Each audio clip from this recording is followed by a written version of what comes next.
क्या यूपीएससी में भी होता है जातिगत भेदभाव? क्या एससी एसटी ओबीसीओ के बच्चे होते हैं मेरिट विहीन? क्या उनके पास में प्रतिभा नहीं होती है? जी हाँ साथियों, इस एपिसोड की शुरुआत मैं कुछ कड़े सवालातों से कर रहा हूँ जो कि इस देश में एससी एसटी ओबीसी की प्रतिभा पर कहीं ना कहीं सवाल उठाने वाली है। आवाज इंडिया पर आपका स्वागत है और आज हम बात करेंगे यूपीएससी के बारे में। यूपीएससी देश की सबसे बड़ी परीक्षा है जहां पर इस देश के प्रशासनिक अधिकारी बनते हैं, जो कि इस देश के उन तबकों के लिए जो पॉलिसी बनती है वो पॉलिसियों को ग्राउंड तक पहुंचाने का काम इस देश के यूपीएससी के माध्यम से जो अधिकारी बनते हैं वो अधिकारी करते हैं। लेकिन आज ये यूपीएससी इतनी चर्चा में क्यों है, यूपीएससी पर सवाल क्यों खड़े हो रहे हैं और यूपीएससी के चयन प्रक्रिया में क्या सच में वो भेदभाव होता है, इन कुछ सवालों के जवाब जानने की कोशिश करेंगे, कुछ तर्कों के माध्यम से, कुछ आंकड़ों के माध्यम से। यूपीएससी का एक ऐसी परीक्षा है जहां पर इस देश के प्रशासनिक अधिकारी बनाए जाते हैं, जिसके माध्यम से इस देश की जो पॉलिसीज बनती है उस पॉलिसी को ग्राउंड लेवल पर पहुंचाने की बड़ी जिम्मेदारी इन अधिकारियों के ऊपर होती है। पहले ये परीक्षा 3 फेज में होती है, जिसमें प्रीलियम, मेंस और इंटरव्यू। प्रीलियम में कहीं ना कहीं यह परीक्षा सिर्फ पास होने के लिए रखी जाती है और जो चयन होता है वो मेंस के आधार पर और साक्षात्कार मतलब कि इंटरव्यू के आधार पर होता है। लेकिन मेंस में और इंटरव्यू में क्या जातिगत भेदभाव होता है? क्या जाति देखकर इसमें रिजल्ट बनाए जाते हैं? तो कुछ आंकड़ों के माध्यम से ये जो है ये डाटा समझते हैं। जो लोग इस देश में आरक्षण के नाम से चिढ़ते हैं वो लोग जो 99% लाने के बावजूद मेरा सिलेक्शन नहीं हुआ, कम अंक वाले का सिलेक्शन हो गया, वो कोटे से आता है, ऐसे सवाल कहीं ना कहीं खड़े करते हैं। इन 99% वालों की असलियत क्या है पहले जान लेते हैं। यूपीएससी की परीक्षा अगर मानी जाए तो 2025 अंकों की होती है, जहां पर अगर आप फाइनल रिजल्ट देखते हैं, फाइनल मार्क जिसमें टॉपर नंबर 1 से लेकर के टॉपर मतलब जितने भी टॉपर होते हैं, लगभग 1000 जगह होती है, उसमें ये जो टॉपर होते हैं तो सबसे ज्यादा अंक जो हासिल करता है वो लगभग 1000 या फिर उससे थोड़े अंक ज्यादा होते हैं। मतलब कि 2025 में से आधे अंकों पर कहीं ना कहीं इनका सिलेक्शन होता है। तो 99% तो ये जो दावा करते हैं कि हम जो मार्क काउंट करते हैं वो 99% होते हैं, तो ये दावा बिल्कुल इनका खारिज हो जाता है, क्योंकि कहीं ना कहीं 55% के ऊपर यह जो है आंकड़ा नहीं जा पाता है।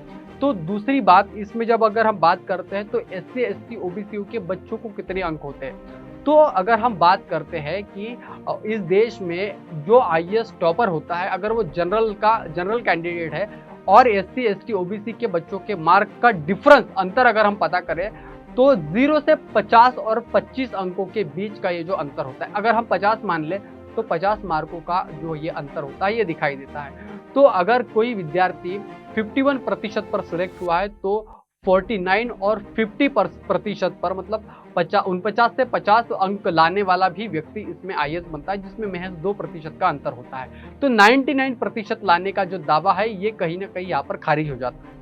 अगर हम बात करते हैं कि ये जो अंतर है, ये अंतर इन विद्यार्थियों में मतलब कि जो खुद को तथाकथित मेरिट वाला समझते हैं और जो एससी एसटी ओबीसी है, इनके बीच का जो अंकों का जो अंतर है वो क्यों आता है आइए समझते हैं।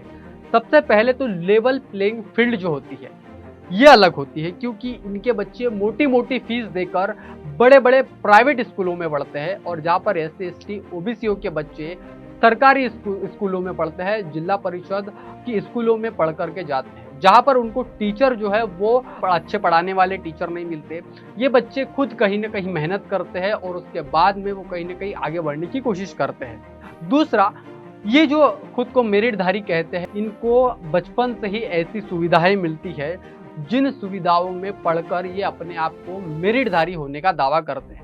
दूसरी तरफ अगर हम बात करते हैं एससी एसटी ओबीसी के बच्चों की, तो इनको हालातों से लड़ना पड़ता है, हर चीज के लिए, हर बात के लिए संघर्ष करना पड़ता है। पढ़ाई के साथ साथ में ये काम भी करते हैं, नौकरी भी करते हैं और उसके साथ साथ में अपने परिवार की आर्थिक हालातों को समझते हुए उनको आर्थिक मदद भी करते हैं। तो ये सबसे बड़ा जो डिफरेंस है ये इसमें आता है। फाइनेंशियल बैकग्राउंड जो होता है इनके पिताजी का बोलिए या फिर इनके पूरे परिवार का बोलिए, कहीं ना कहीं अच्छे नौकरी वाले घर से ये बिलोंग करते हैं। इनके फैमिली में कोई ना कोई बड़े बिजनेसमैन होते हैं, जिसकी वजह से इनको सारी सुविधाएं बचपन में ही मिल जाती है। दूसरी बात, अगर हम SC/ST OBC के बच्चों का मूल्यांकन करें तो उनके आर्थिक हालात कुछ इस तरीके से नहीं होती। कुछ विद्यार्थी फर्स्ट जनरेशन के लर्नर होते हैं, जिसके वजह से इनको आर्थिक हालातों का सामना करना पड़ता है, जिसके वजह से इनकी प्रतिभा पर कहीं न कहीं थोड़ा बहुत असर इससे पड़ता है। लेकिन जिस तरीके से ये दावा करते हैं, उस तरीके का जो दावा है इनका, ये बिल्कुल कहीं न कहीं इनका जो झूठ जो है उसका पर्दाफाश हो जाता है। अब ये तर्क देते हैं कि इस देश में आरक्षण के वजह से देश बर्बाद हो रहा है। आपको बता दें कि इस देश में 2%, अगर मान ले पूरे देश में 5% सरकारी नौकरियां है, तो इस देश की 95% जो नौकरियां है वो तो प्राइवेट संस्थानों के पास में है। और इन प्राइवेट संस्थानों में बड़े बड़े पदों पर आसीन होने वाले अगर कोई है तो वो इस देश के सवर्ण मानसिकता के लोग हैं, यानी कि कहीं ना कहीं इस देश के 15% वाले लोग हैं। तो ये 15% वाले लोग 95 संस्थानों पर, 95% संस्थाओं पर कब्जा करके बैठे हैं। वहां पर इन्होंने कौन सा तीर मार लिया या फिर इन्होंने उसको कौन सा 7वां आसमान छू लिया, ये सवाल इसमें उठता है। जबकि ये अपने, इनका जब सिलेक्शन नहीं होता है तो अपनी कमजोरी का ठीकरा ये आरक्षण पर फोड़ते हैं, जिसके वजह से यह हवाला देते हैं कि आरक्षण की वजह से देश बर्बाद होता है। तो आरक्षण की वजह से देश बर्बाद नहीं होता। ये आरक्षण इसीलिए है कि ताकि इस देश के SC/ST OBCओं को इस देश में कहीं ना कहीं नौकरियों में और इसके साथ साथ अन्य जगहों में उनका रिप्रेजेंटेशन मिले, इसलिए आरक्षण की व्यवस्था की गई है। अब ये जो मेरिट बताते हैं कि इनके पास में मेरिट है, तो आपको पता होगा कि अभी पिछले दिनों में नीट का जो मुद्दा है वो बड़ा ही देश में चर्चित हुआ था। इस नीट के मुद्दे को जो पेपर लीक हुआ था, पेपर लीक करने वाले कौन थे और किस जाति के थे, ये भी अपने आप में बहुत बड़ा रिसर्च है। अगर हम बात करते हैं तो इनकी जो मेरिट है ये पेपर लीक कराने में है। ये जातिगत भेदभाव की बात कभी नहीं करते, उसको समाप्त करने की बात नहीं करते। इसमें इनका मेरिट इनको बड़े अच्छे आधार पर मिल जाता है। उसके बाद में कॉलेज यूनिवर्सिटीज में जितनी भी इंस्टीट्यूशनल हत्याएं होती है, मर्डर्स होते हैं, जो बच्चे उसके पीड़ित होते हैं उनको कहीं ना कहीं टॉर्चर करने वाले भी लोग कौन है, ये अपने आप में बहुत बड़ा सवाल है। और जो कि स्पष्ट है ये कि 15% समुदाय में से ही आने वाले लोग। तो हजारों सालों से जिस समुदाय को, SC/ST OBC को कहीं ना कहीं पीछे कर दिया गया, जिस समुदाय को कहीं ना कहीं प्रताड़ित किया गया, उसको 75 साल से अगर उसके सामाजिककरण को, उसके समतलीकरण को लाने के लिए अगर आरक्षण नाम की व्यवस्था इस देश में है, तो उसके नाम से ये लोग किलसते हैं, क्योंकि ये नहीं चाहते कि प्रशासन में, राज व्यवस्था में और आर्थिक व्यवस्था में इस देश के SC/ST OBC की भागीदारी। अब बात करते हैं कि हजारों वर्षों से आरक्षण तो इन्हीं तथाकथित लोगों के पास था, जिसके साथ में राजपाट, संपत्ति और इस देश की जो सिक्योरिटी व्यवस्था है, मतलब कि शिक्षा, राजपाट और संपत्ति, इन तीनों पर 100% इनका आरक्षण था। तो इसको खत्म संविधान के माध्यम से किया गया और फिर जो पिछड़े हैं उनको सामने लाने के लिए आरक्षण की व्यवस्था की गई। अब सवाल ये उठता है कि ठीक है, इनको एक स्तर पर पहुंचाने के लिए आरक्षण की व्यवस्था की गई थी, तो फिर उसके बाद में यह जो आरक्षण है ये और कितने साल तक चलेगा?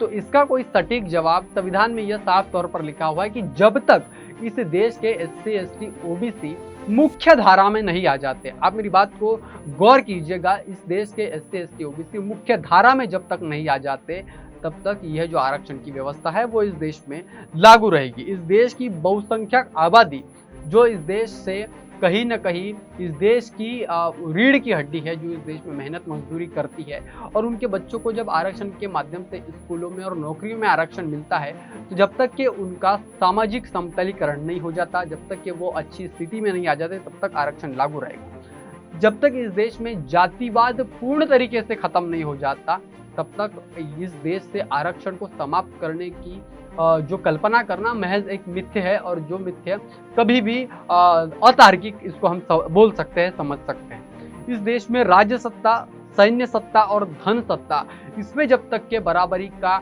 हिस्सा इस देश के SC/ST OBCओं को नहीं मिल जाता, तब तक के इस देश में आरक्षण की व्यवस्था लागू रह सकती है और रहेगी। इस देश में जब तक के आरक्षण रहेगा, तब तक के उसमें कहीं न कहीं सुधार होने की आवश्यकता जरूर है। अब सवाल ये उठता है कि UPSC में किस तरीके से भेदभाव होता है। हम आपको कुछ आंकड़े दिखाना चाहेंगे। ये देखिए स्क्रीन पर, ये 10 साल के आंकड़े हैं, जहां पर SC/ST OBCओं का कट ऑफ जो है लगभग कुछ अंकों से ही कहीं ना कहीं डिफरेंस आता है। जैसे कि मैंने पहले शुरुआत में ही बताया कि 0 से 50 नंबर का जो अंतर है ये इसमें आ सकता है, जो महज 2 या 4% होता है। लेकिन ये जो 99% का जो दावा करते हैं ये बिल्कुल उस दावे को कहीं ना कहीं उसकी सच्चाई बयान करता है। अगर आप देखेंगे कि इसमें भी ईडब्ल्यूएस का जो कोटा है उससे ज़्यादा अंक कहीं ना कहीं ओबीसीओ के कैंडिडेट ने लिया हुआ है। तो ये भी दिखाता है कि प्रतिभा एससी एसटी ओबीसीओ के पास में भी है, लेकिन आप जिस तरीके से उनको ट्रीट करते हैं, जिस तरीके से आप भेदभाव करते हैं और जिस तरीके से इंटरव्यू में आप कहीं ना कहीं कम नंबर देते हैं, जाति के आधार पर नंबर देते हैं, ये बंद होना चाहिए। अब इसके ऊपर आते हैं कि यूपीएससी में कुछ महत्वपूर्ण सुधार होने बहुत जरूरी है, जिसके वजह से इस देश के एससी एसटी ओबीसीओ को सही तौर पर उनका प्रतिनिधित्व मिल पाए। तो पहला है कि इंटरव्यू में कहीं ना कहीं उनके जाति आधार पर जो नंबर दिए जाते हैं उसको खत्म करना चाहिए। इसलिए उनका रोल नंबर के आधार पर उनका इंटरव्यू होना चाहिए, जिसके वजह से कैंडिडेट की जाति ना पता चल पाए, जिसके वजह से उसको सही कैंडिडेट जिस तरीके से जनरल के बच्चों को ट्रीट किया जाता है उस तरीके से उसको ट्रीट किया जाए। दूसरा, इंटरव्यू बोर्ड में बैठने वाले जो तथाकथित मानसिकता के लोग हैं, जो पूर्वाग्रह से बैठते हैं एससी एसटी ओबीसी के लिए, उनके मन में कहीं ना कहीं पूर्वाग्रह होता है कि ये तो निचली जाति के हैं, इनके पास में तो कहीं ना कहीं मेरिट नहीं होती, इनके पास में प्रतिभा नहीं होती। तो ऐसे लोगों को उसकी जगह वहां पर एससी एसटी ओबीसी का प्रतिनिधित्व करने वाले लोग वहां पर बैठे होना चाहिए, जो कि इस पूरी व्यवस्था में पारदर्शिता लाने की कोशिश करें। दूसरी बात, सभी इंटरव्यू जो पैनलिस्ट है, जहां पर इंटरव्यू होता है, उन पैनलिस्टों के साथ साथ में कैंडिडेट का जो इंटरव्यू होता है वो पूरी तरीके से लाइव स्ट्रीमिंग होना चाहिए, रिकॉर्डेड होना चाहिए, ताकि पता चले कि किस तरीके से सवाल पूछे गए, कैंडिडेट ने किस तरीके से उसको रिस्पॉन्ड किया, किस तरीके से उसको जवाब दिया। इस तरीके का एक रिकॉर्डेड वहां पर मशीनरीज होनी चाहिए, जिसकी वजह से वो लॉन्ग लाइफ के लिए और बाद में जस्टिफाई करने के लिए भी वो अपने आप में एक डॉक्यूमेंट के रूप में वो हमारे पास में रहे। तीसरा, इसमें अगर हम यूपीएससी के रिजल्ट को अगर हम देखते हैं तो उसको आरटीआई की प्रक्रिया में, मतलब राइट टू इंफॉर्मेशन एक्ट के तहत उसके प्रक्रिया के अंदर उसको लाना चाहिए। इंटरव्यू बोर्ड में जितने भी मेंबर बैठते हैं उन सभी मेंबरों का में भी 5 से 6 पैनलिस्ट बैठते हैं, उन पैनलिस्टों का नाम जो है वो सार्वजनिक करना चाहिए, ताकि ये पता चले कि बैठने वाले सवर्ण जाति के हैं या एससी एसटी ओबीसी के। तीसरी बात, इसमें कैंडिडेट का जातिवार इंटरव्यू होना जो होता है वो बंद होना चाहिए, जिसके वजह से सिर्फ कैंडिडेट का रोल नंबर और सिर्फ अगर जानकारी के लिए उसका नाम, ये 2 चीजें इंटरव्यू लेने के लिए काफी है। इस तरीके की व्यवस्था अगर होती है तो इंटरव्यू में एससी एसटी ओबीसी के बच्चों को किस तरीके से अंक मिलते हैं और ये जो तथाकथित मेरिट का दावा करते हैं इनको किस तरीके से अंक मिलते हैं, ये अपने आप में आंकड़ा जो है वो क्लियर हो जाएगा।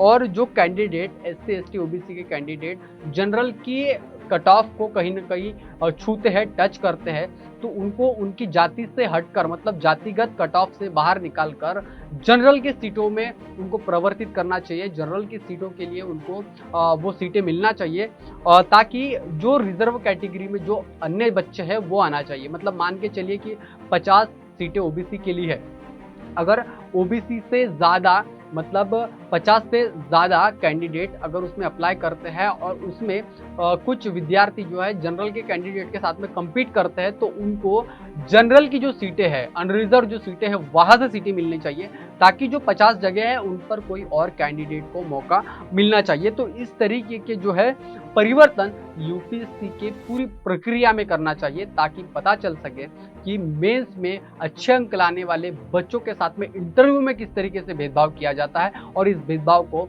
खत्म करने के लिए हमने जो सुझाव बताए, सुझाव को कहीं ना कहीं यूपीएससी ने ध्यान में रखना चाहिए। कुछ आंकड़े जो है हम अपनी स्क्रीन पर लगातार दिखा रहे हैं, जिसकी वजह से आप समझ सकते हैं कि पिछले वर्ष के कुछ डाटा में किस तरीके से इंटरव्यू में मार्क्स कम दिए जाते हैं, इंटरव्यू में बच्चों को काट दिया जाता है। ये अपने आप में बहुत बड़ा खुलासा है। फिलहाल में यूपीएससी कहीं ना कहीं अपने आप में बहुत बड़ा सवाल खड़ा करती है। जिस तरीके से आईएएस पूजा खेड़कर ने अपनी डुप्लीकेट सर्टिफिकेट बनाकर, डुप्लीकेट ओबीसी का क्रिमिनल सर्टिफिकेट बनाकर यूपीएससी को दिया, और यूपीएससी ने उसको प्रॉपर आईएएस पीडब्ल्यूबीडी 5 इस कैटेगरी के तहत कहीं ना कहीं उसको आईएएस के लिए चयन किया। तो यूपीएससी पर भी ये अपने आप में बहुत बड़ा सवाल है। इस पूरी जानकारी को लेकर के, इस पूरे रिपोर्ट को लेकर के आप क्या सोचते हैं, आपकी क्या प्रतिक्रिया है? अपनी प्रतिक्रिया जरूर दीजिए। बने रहिए आवाज इंडिया के साथ में। आज के लिए बस इतना ही, धन्यवाद।